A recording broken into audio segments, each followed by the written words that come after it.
Mama Baby Gloria weesonyiwa amawulire ekitali ekyo ogenda kuswaza omwana wo abantu bakambwemuko obutambi ogenda kubanga obufuna maaso awo. Pastor Bugembe avuddeyo ye ne yeesammula ebyokuwasa mwana muwala nkuba kyeyo Dr. Mukiibi nako akatambi weekali maaso awo. Rema Namakula amubuuzizza ebikwatagana n'okuwasa wamma amuzzeemu na busungu ng'amwesambagga nako akatambi weekali maaso awo. Abajja ati gwe baakuba munnange Bosa embeera gy'alimu si nnungi yadde n'akatono. Wizo mweyina mu maaso awo Dr. Jose Chameleone bonna ne Juliet zaawedde era nga waliwo n'ekirwadde ekirumba abaana. Akatambi nako weekali mu maaso awo Dr.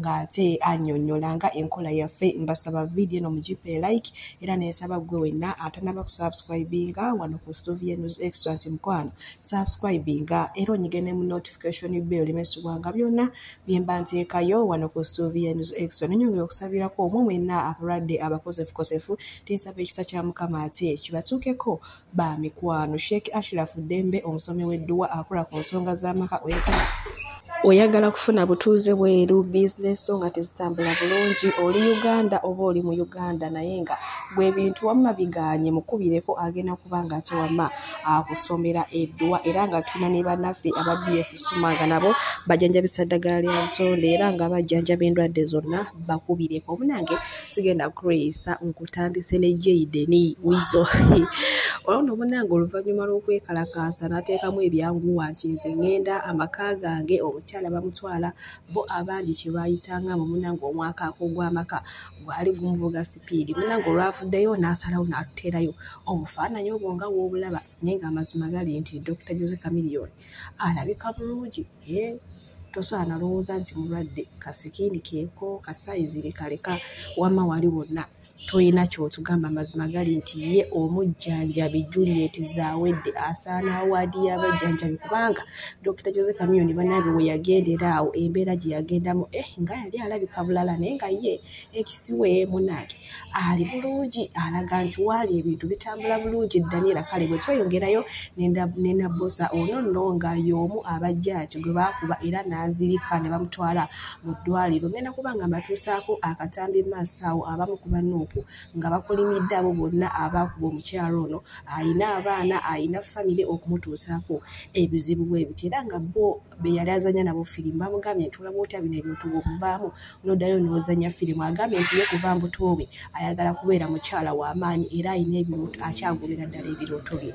Obeera otya ng'otunuulira naawe maama wo nga wakoze ekintu bwe kiti omukyala bw'ati kuba ono maama oba otya mwana eyo ng'otuddeyo nga gy'oli nga wakikoze wallahi nkukolimira musajja gwe oba musajja gwe basajja mweze mbakoli. Nabosa ye mbeera ate munnange gy'alimu mu ddwaliro era nga bo abawagizi b'ekibiina kya Nuupu abagendayo okumulaba wamma bavaayo bakolima bukolimi nti mwe mwenna abaakimutuusaako basaba nammwe kibatuukeko naye Bayibuli egamba nti omuntu wakola obubi gw'omukolanga bulungi ate buno budde tuli mbwa kisiibo batukyuseemuko musaala.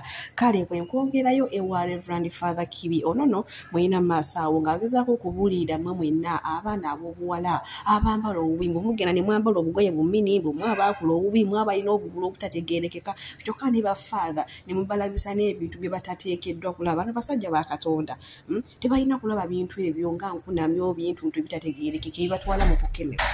Abawala tubalengera mukunamira ensi mwambala bute ate nga ffega za musize z'omulembe nnyo n'olengera omwana n'atangaala tulinga minyolo naye tukutuna twangirigiri otubira tonna tutangaala naffe bafaatha ne mutulabiza ebintu tulina kulaba twagala bantu baanaye abavubuka mbone mwekuleku mubeere n'obuvunaanyizibwa be a youth of substance.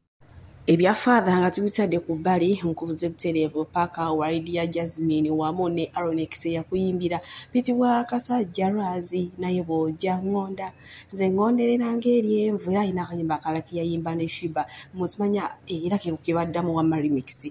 Munnange nno olowooza yagambye Lydia Jasmine nze nkufa.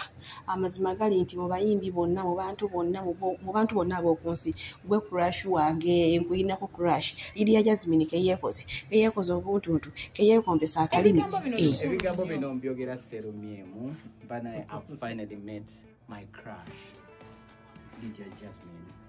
Do you mean it? I really mean it. But why is it that I'm hearing it for the first time today? Darling, I've been We've talking met this on TV. 4 like, times even on person. darling, even on TV, I'm spreading the news. I'm be like, Lady Jasmine. Oh. Oh. Yeah. Let me give you a hug. Oh. Is it enough? Hug me more. Tighter? Tight, yo.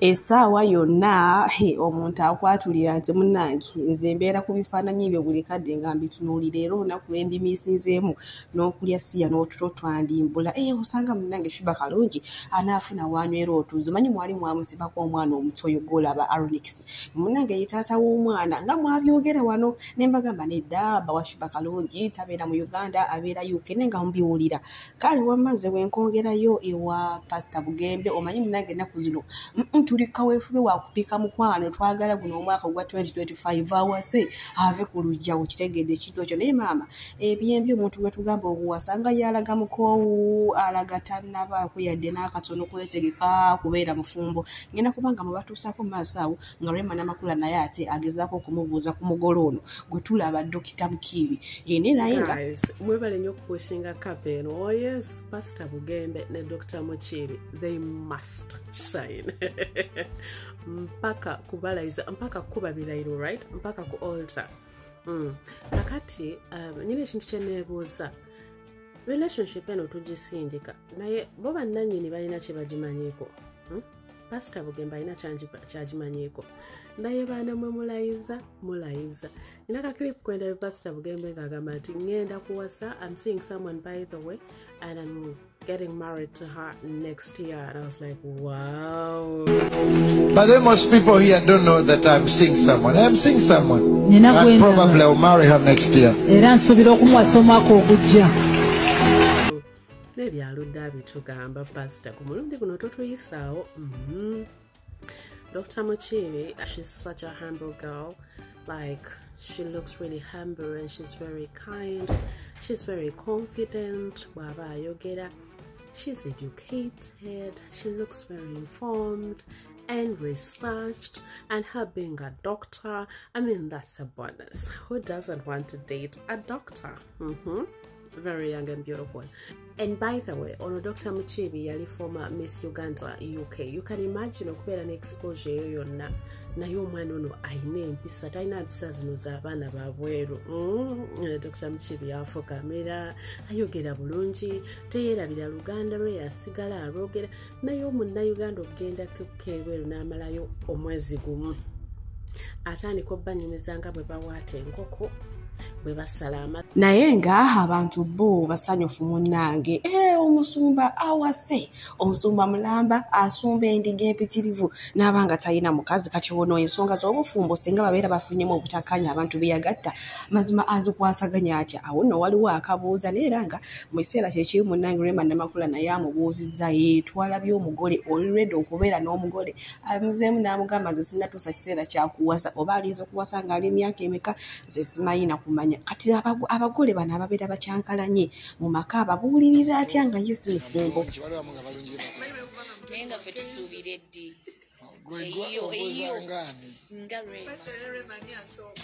ono sister wange tusuubira eddi eyiye embaga yange egenda kujja awo nno wetutuuse ne Pastor Bugembe amazima gali nti mupika love naye nga ye omusajja ebyokuwasa si byaliko ndowooza muwulidde munnange Rema Namakula ng'amubuuza amugambye omubuuza nga nze ebyokuwasa nja kuwasa ng'omutuufu azze oba ndi bankootakoota oba ndi baki kati ndowooza ebyokupika bino tugire oba nga tubyesonyiyeemuko omusajja tanaba kubeera ready okubeera n'omukyala kyokka agatta abafumbo wano buli lunaku emisana n'ekiro Anago omusajja wa Katonda ono abalungi abatuuliriza era abatulaba olunaku olwaleero tukyaddeko ewa Sheikh Ashraf Dembe sebo sanyusa okubalaba amannya agange Sheikh Ashraf Dembe akola ku bizibu by'enjawulo omuntu singa balina ebirwadde musomereddwa tumwa amazzi ga lukuya nga bw'obadde ogalaba tugenda abantu ku kyoto ne twokya emizimu emibi egibabaamu n'okulomba edduwa abantu singa abeera ng'ali wano atuuse sobola okumulombera edduwa ne waba atatuuse nga abadde amanya ge ngaali wala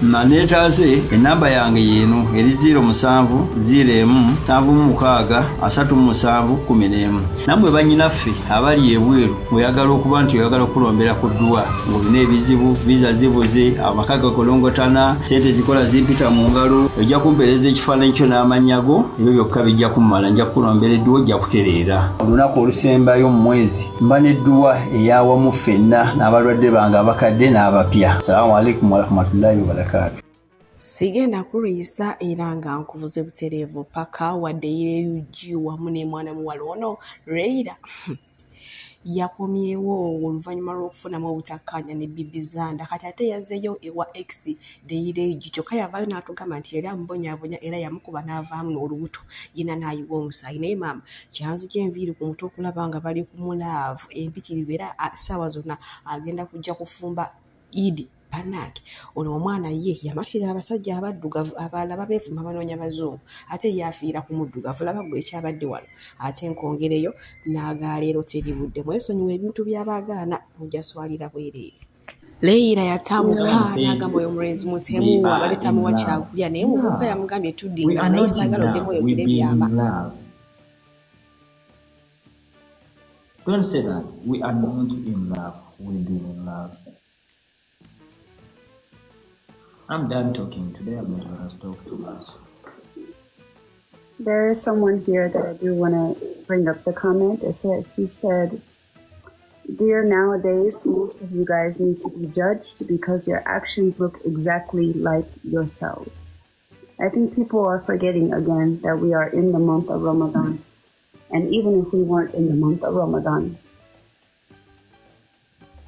we should be very mindful still. I always give these reminders on my live, and it applies to me. But yes, continue. No, babe, let me say this. I remember one day Prophet Muhammad went in war. You get it? And when he went there with his father, like awo nno wetutuuse bantu bange nyongera okubajjukiza ebyabaagaana mu byessammule tulabanga bantu nga bayombi nga baali basuzeeko bonna baali babeddeko bonna beeyiseeko baby sweet wootali sirya munaye n'oteekayo ebigambo bye ojja kuswalira bweyo era nga bwenjogerera abasinga baswadde dda n'ebigambo byabwe naye maama ono omwana muwala naye yamatira abasajja abannayuganda oba eyo gy'abeera tewali basajja kale nze sigenda kulisa wamma nkuvuze butereevu paka wa maama wa Baby Gloria omanyi yasinga okwogera relationship ya muwala we nono omulenzi munnange gwe twafunye eyatujje ku lujja kati nno abantu babinyiigidde mbamugambye maama ekimala weetaze nnyo mu makamera eva mu kamera ekitali ekyo ogenda kukola ensobi omanyi yatuuse n'okwogera nti Jona n'embwa yawaka emumanyi n'atubuulira ye nga ye enfuna gye beefunamu ne bbaawe mbwe era kyekimu ne Baby Gloria gye yeefunamu nono bbaawe mbwe ate munange ba Baby Gloria gogo mama Gloria mama Nakibuuka mama Betty Nakibuuka mama gogo nkwegayiridde obufumbo omwana bwe yali ayimba move it abo jeri move it abo jeri mama obufumbo si bwa move it abo jeri mama nkwegayiridde nze ng'omuzadde abaana bano bazibu wagambye embwa yawaka yali emumanyi nga tekyaboggola yajjanga nga toliiwo mama bwe yajjanga n'asiibula bwe yajjanga n'amubuuzaako obubuuza n'asiibula mama towakaliranga baana omwana tabadde na musajja mulala yenna omwana tabadde na musajja yenna omwana amadinanga abadde tabadde na musajja yenna okuleko no mama ekyo kigeza ku baana nga babadde mu ddiiro balaba firimu n'alaba ab'ekiisinga n'alyoka atunula eri omwali olabe ku baana abo atula n'ennyina bali awaka balaba firimu balaba eb'ekiisinga omukwano gutandise omwana alyoka atunula eri congratulations Baby Gloria naye maama obufumbo buleke butambule omuvubuka namulabye era wagambye alina potential amuteekamu ne tiketi mwe mwesangaga omugundi amuteekamu ne tiketi akola ati alina kumuteekamu tiketi Gloria mwana wa bbeeyi alina kumuteekamu tiketi naye kyoga kino abadde talina mulala gw'amanyi abadde talina mulala gw'amanyi munnange era abadde talina gw'amanyi so mukama kati uwona akoze ebyensonga abadde talina gw'amanyi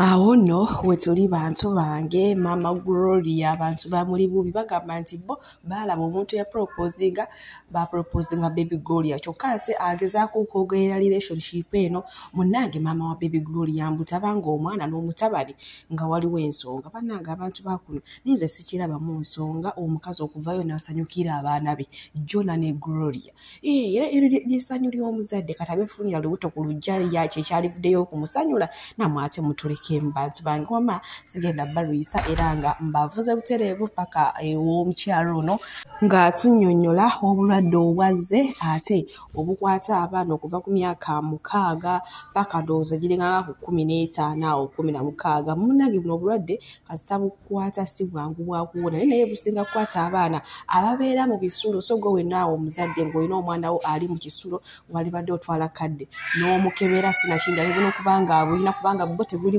si musujja tuba musujja wabula bwa wansi oyitira buyiti zingenda kubanga mumbuuza nnyo ennaku zino sikyakola biro bakwano twalwala omwana wange mulwadde bagenda nga bampita wano kino kankyogere saali kyogedde naye kankyogere kuba nja kutaasa abazadde abamu munnange nga bampita omwana ku ssomero jangu tulabe waliwo bye tutategeera omwana buli mamanyi ngo omwana wange nze bamwoleza engoye omwana buli webooza engoye basangamu pupu konze ye mwana wange tawanga bamusodoma kyekyajja mu birowoozo munnaye nga nkwata mwana nga amutwala mulago mmwe endwadde ziri mu nsi muno zootamanyi zootawulirangako nga ngenda ndaba special ntuuka mu ddwaliro nga baŋŋamba obwo obulwadde gye buli kye Kera specialist wabo abawo every Wednesday. Konze wanji daye waka omwana ojja muzza ku Wednesday konze ki baby wotabadde mukwano nga tuddayo n'omwana ku Wednesday nga doctor alummalirayo ntono de paka ku ntono omwana yafunanga constipation olw'emmere gyalya mu boarding ebyo biwunga bwabwo obwo butabagweredde omwana alya bwa mmere eri hard tafuna gundi bintu biri mu fibers talya ku cereals zimala omwana ekyenda kyagaziwa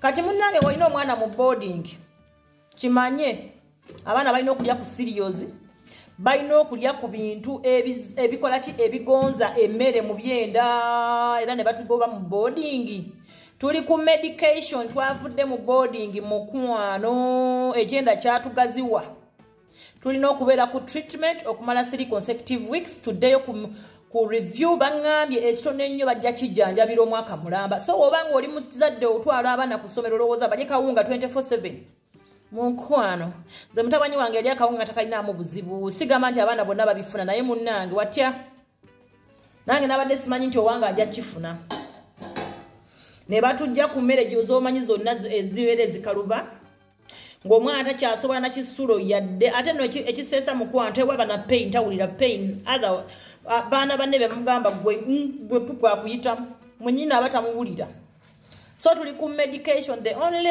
gundi gye bampaddeko bangambye abawona that's what they told me mbu bawona naye nga treatment egenda mala omwaka mulamba kati mukwano ng'olina omwana tomulaba n'okuba ng'olowooza mbu mulamu munnange bulwadde gye buli emulago bannaye endwadde ziri emulago naye nga tujja kuba fayini ate naakola ki era kyova olaba mbeera nnyo waka era kano kendiko otegeka kunaaza bintu genda mukima olina omufumbira simanyi witabits olina omufumbira simanyi ots simanyi